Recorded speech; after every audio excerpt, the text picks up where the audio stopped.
আজকের দিনে অর্থ খুবই গুরুত্বপূর্ণ শব্দ, তাই না? মাত্র 2 অক্ষরের শব্দ, অথচ এর প্রভাব, প্রতিপত্তি, ক্ষমতা আজকের প্রেক্ষাপটে বলে শেষ করা যাবে না। অথচ আমরা অর্থের দিকে মনোযোগ দিতে গিয়ে এটা অনেকেই ভুল করি, ভুল বুঝি। অর্থ আসলে তেমন কিছু না।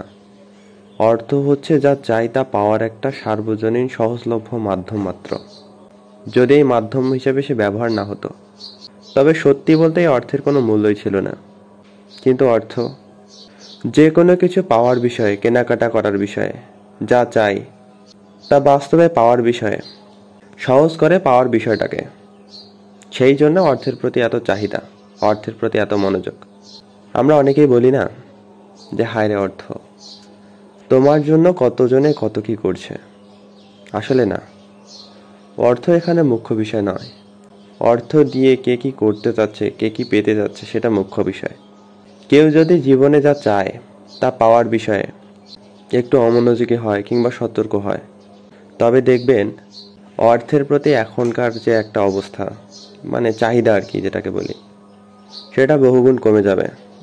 কারণ আপনি, আমরা সবাই কোনো না কোনোভাবে এটা বুঝি, অর্থ আসলে যা চাই তা পাওয়ার জন্য সহজলভ্য মাধ্যম হিসেবে কাজ করে। কারণ আপনি যেখানে যান, যে জিনিসই চান না কেন, সেটা পাওয়ার জন্য অর্থ সহজে আপনাকে কোনো না কোনোভাবে সাহায্য করে। কেননা আপনি একটা জিনিস খেয়াল করেন, আপনাকে কেউ চেনে না, কিন্তু আপনি অর্থ দিন, তার কাছে সেই সকল জিনিসপত্র যদি থাকে, তবে আপনাকে নিঃসন্দেহে সেই পণ্য কিংবা সেবা দেবে। মানে আপনি পরিচিত হন বা না হন তাতে তার কিছু যায় আসে না। আপনি পরিচিত হন বা না হন তাতে তার তেমন কিছু যায় আসে না।